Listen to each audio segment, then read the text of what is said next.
Good morning, guys. Here we are at the Grand Ons Hotel. This is our fourth day and we just have a couple of days left in beautiful Turkey, and time flies here. You never get bored. The more you walk around, the more you get stunned and feel like you want to live here for good.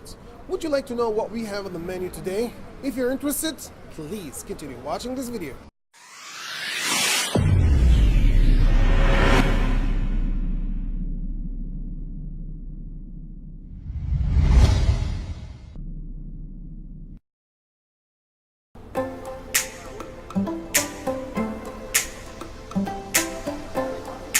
As usual, and before starting our tour for today, let me remind you of our trip itinerary. Today is mainly an explorational day. First, we will go to one of Europe's largest shopping centers, Harem, Istanbul, where I will take you guys on a tour of the Istanbul Sea Life Center. After that, we will head to one of Turkey's must-see attractions, accompanied by our tour guide who will take us to the Top-Kapi museum, where we will see the Sultan's riches at the treasury and also tour the inner world of the Harem. Then, we will visit the Blue Mosque, which is a historic and popular tourist site that still continues to function as a mosque today. So let's start our journey.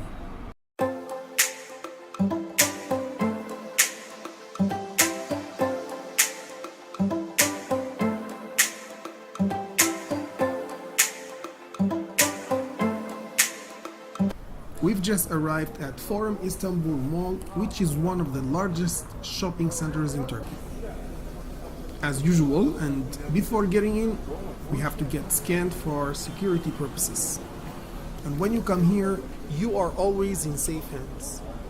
Wherever you go, you find these scanners at the main entrance of every tourist place, so you don't have to worry about security. It's Turkey's top priority.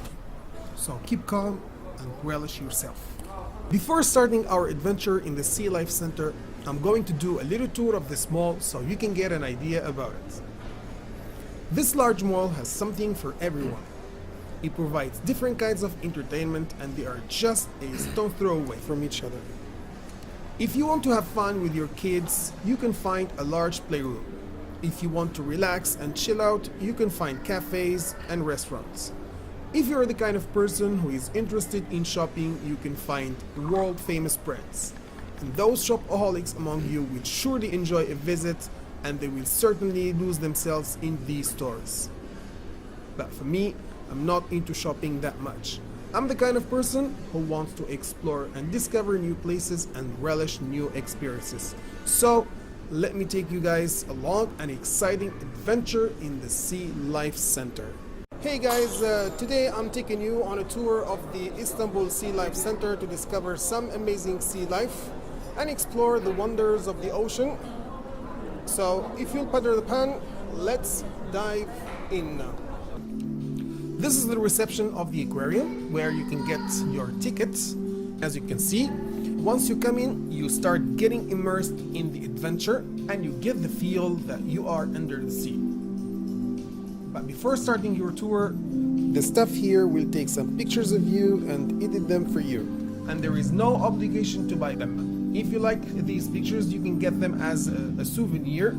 If not, you can just leave them. This aquarium is one of the best in the world due to its impressive size and the number of different fish species which are all kept in the most realistic environments possible. There are so many species of anemones scattered here and there, and some different types of coral.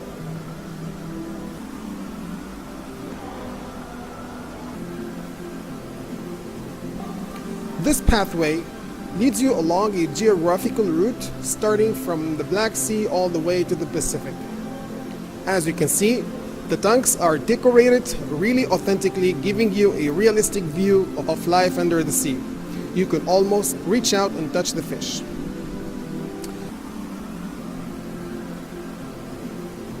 The lighting in here is really well thought out and adds to a great atmosphere along the tanks which stretch from floor to ceiling.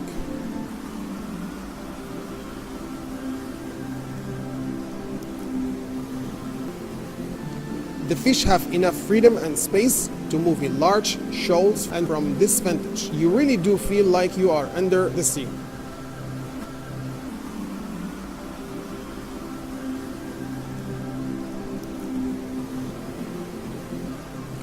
These beautiful tropical fish boast a stunning array of colors as well as interesting features.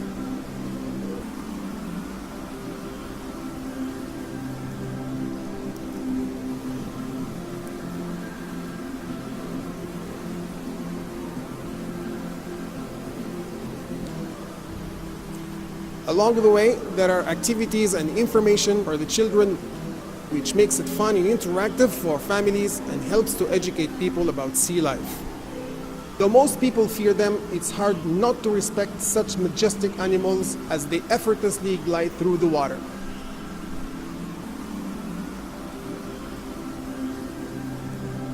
This stingray seems to be flying using its fins like wings. It's really spectacular to see these animals so close up.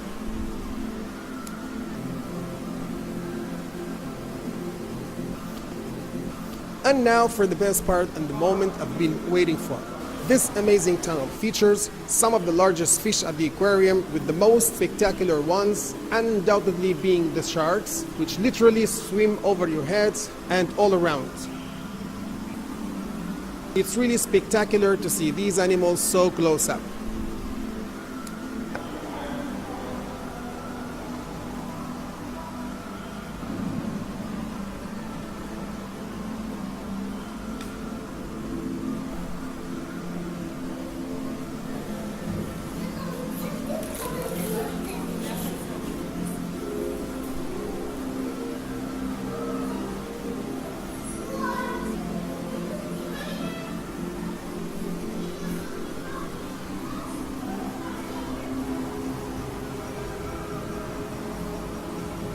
No visit would be complete without a souvenir from the shops. As you can see, there are loads of gifts to tempt you, from soft toys and mugs to ornaments and fossils. That's all from me, guys. It's been a great visit today here at the Sea Life Center, and I have had an insight into a world I know little about. Hope you've enjoyed this video, and stay tuned as we continue our tour of Istanbul.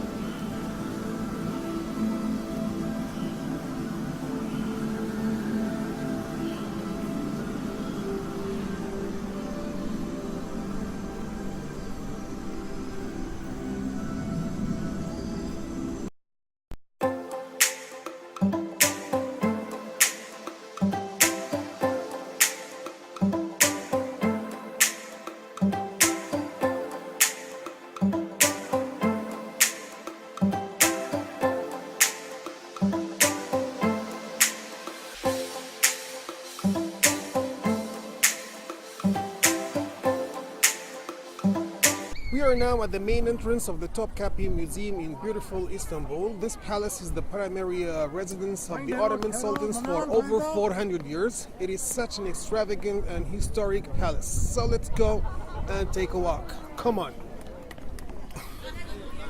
One of the things that you should do when you come here is to grab a local guide, because you're going to need some serious assistance to make the most of your tour while you navigate this lavish palace, which is composed of 4 main courtyards and many smaller buildings.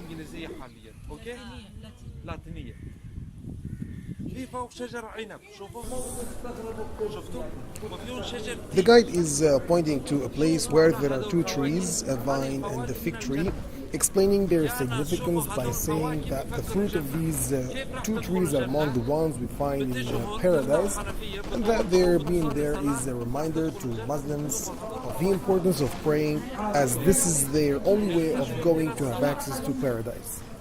He says that this is to push Muslims to perform their ablutions and to pray in order to purify their souls.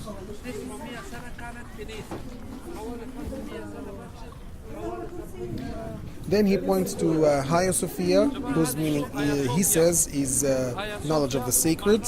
He added that this landmark is over 1,500 years old. It was used as a church for 700 years.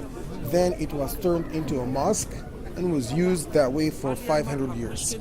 Currently, it's neither a church nor a mosque, it's a museum. Opposite this landmark, we can see the Blue Mosque, which we will pay a visit and talk about some more later on. On the other side, we can see the Top-Kapi palace where 25 sultans lived over the reign of their Ottoman Empire.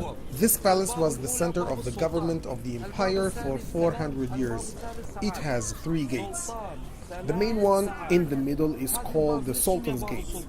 The one on the right is the Gate of Peace, and the one on the left is the Gate of Joy or Happiness. The guide explains that the reason for which the main gate is called the 3 Sultans' Gates is the fact that the only person allowed to go through it while riding a horse is the Sultan himself. All other people had to walk through it.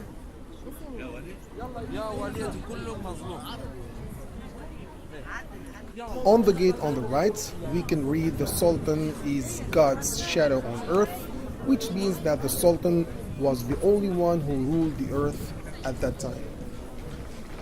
On the gate on the left, we can read an inscription which says that the Sultan was the only protector of the oppressed.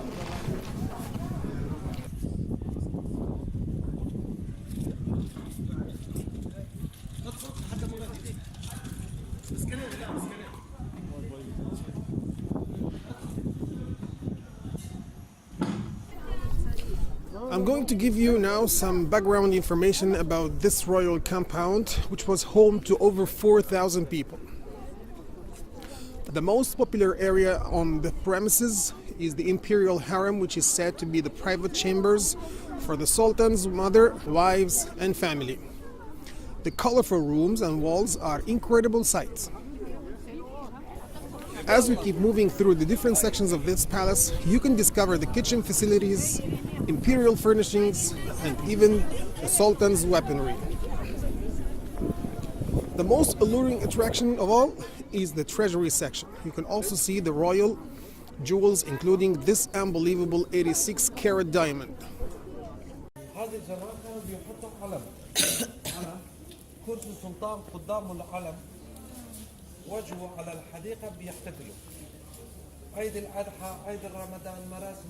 Our guide explained that the Sultan used to stand here during official ceremonies with the empire's flag erected in this very spot. He used to observe these ceremonies which took place in front of him.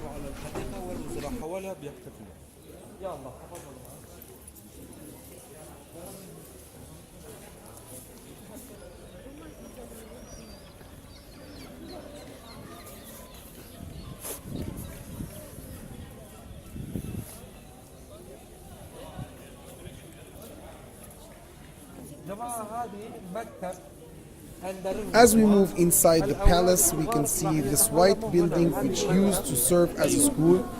The children who used to attend were taught 3 languages: Turkish, Arabic, and Farsi. The guide tells us that the treasury is under renovation now, and that's why we can't go in to see it. في ملابس نسائي بس حاليا فيها ترميم بيه وفي هون جمعان لا اله الا الله محمد رسول الله. On the other side, we can see where all the sacred objects are kept. They are mainly things which used to belong to or are relics of the Prophet Muhammad, peace and blessings be upon him. As we cannot take pictures of these sacred objects, we will post some of them for you to see later.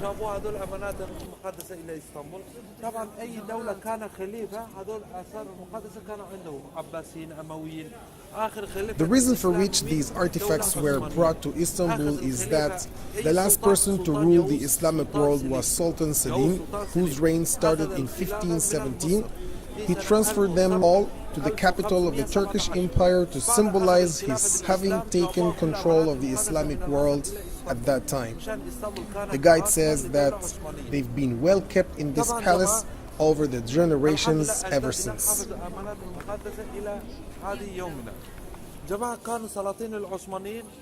من ثقافهم حوالي 500 واحد قارئ من القرآن بيقرأ قرآن حتى إلى الآن موجود هذه الثقافة واحد حافظ القرآن بيقرأ قرآن بالداخل. In this place, the guide is pointing to where funerals used to take place, and in the corner we can see a well, probably where people used to get their drinking water or to do their ablutions.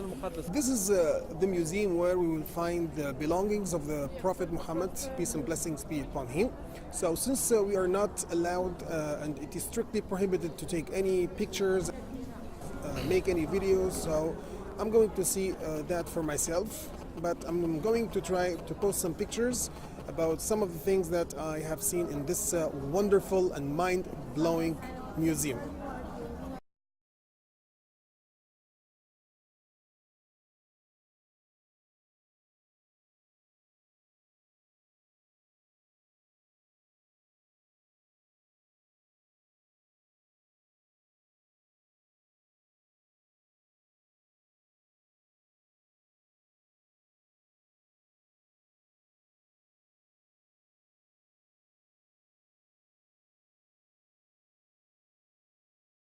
So now we're done with our tour of this mesmerizingly beautiful palace and grounds of the Ottoman Sultans. We spent a couple of hours here in this breathtaking museum.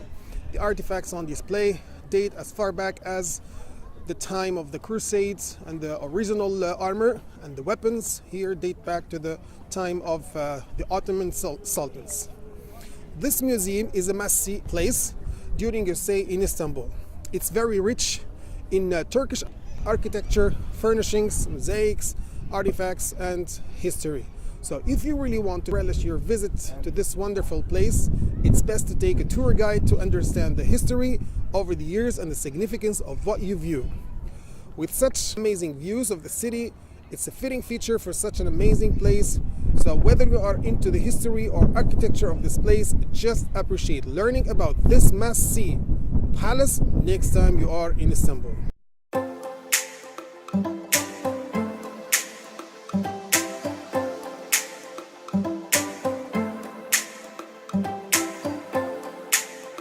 Here we are now at Sultan Ahmed's Mosque, also known as the Blue Mosque because of its bluish interior decoration. It's a quintessential and a must-see landmark here in Istanbul for anyone coming to the city. Come on and let's start our tour.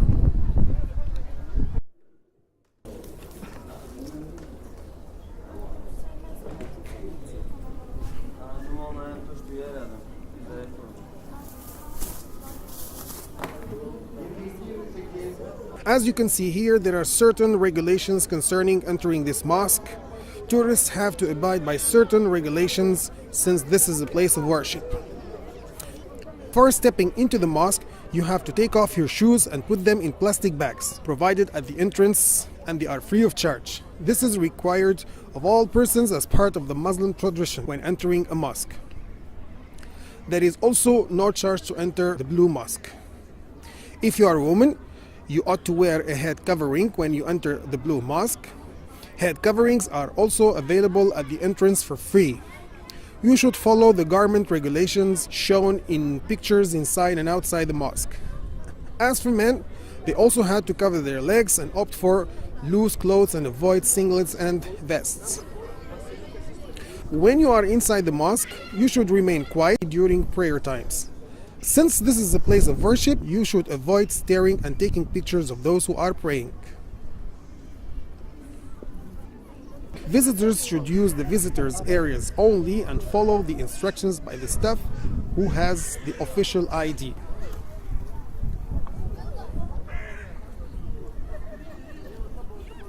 Visit the mosque quietly, and at the mosque exit, you can put used plastic bags in designated bin bags and return head covers to duty staff.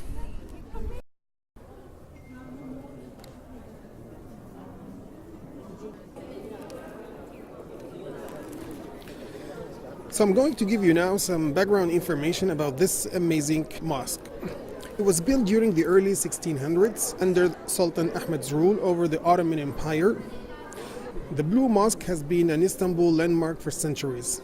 And while the outside is absolutely impressive, its true allure revealed itself once I took my shoes off and walked inside. The interior of the mosque is lined with more than 20,000 ceramic tiles, 200 stained glass windows, and a number of massive chandeliers. As you can see here, there are a lot of verses from the Quran which decorate the walls.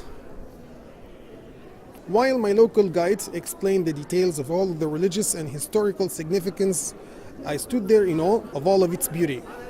Now I understand why this is such a must-see attraction.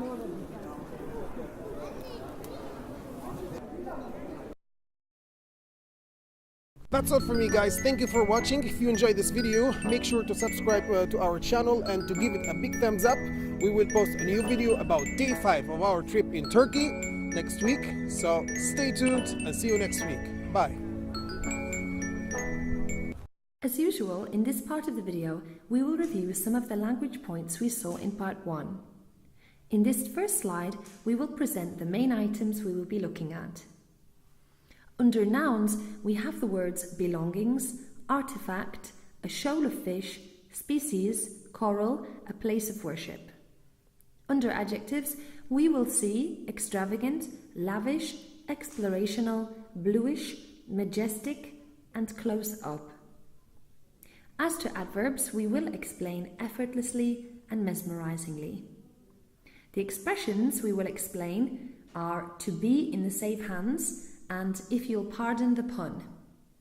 As to the list of verbs, it will include to relish new experiences, to lose oneself in something, to dive into something, to get immersed in, to reach out, to have an insight into something, to make the most of something, to stare at something, and to stand in awe. As our main theme in these videos is travelling, exploring new places and new cultures is certainly one of the main aims of our trips. Such a trip can be for business, educational, recreational, or for exploration. If it is so, we mean that its aim is to explore and learn more about the places we visit.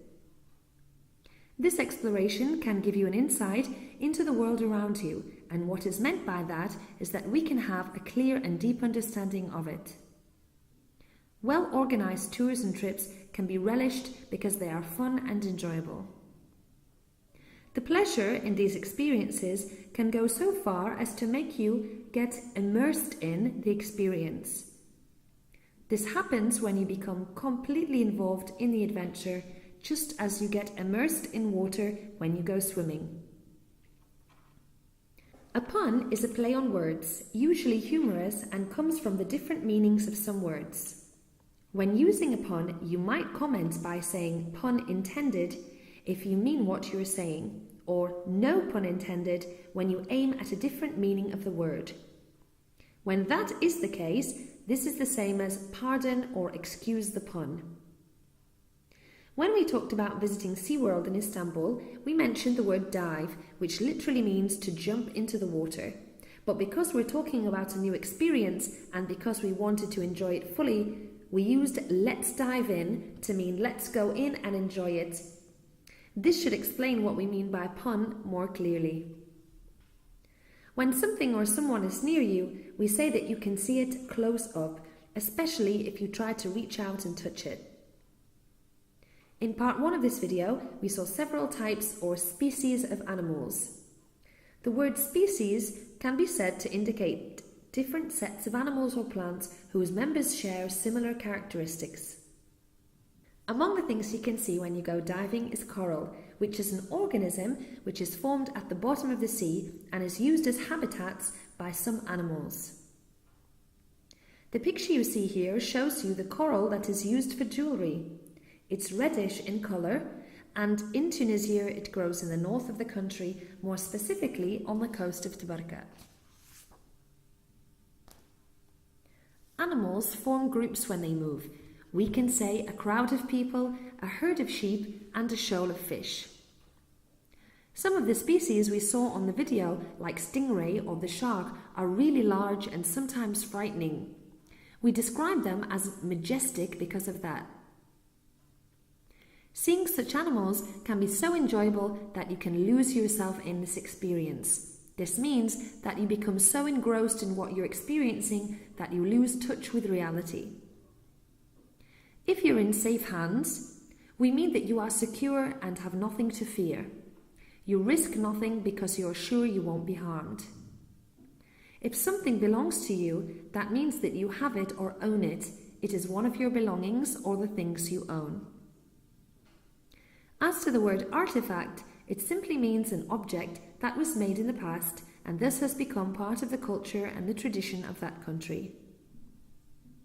One of the particularities of the Sultan Ahmed Mosque is that it is called the Blue Mosque due to the fact that it has a bluish or what appears to be a blue interior.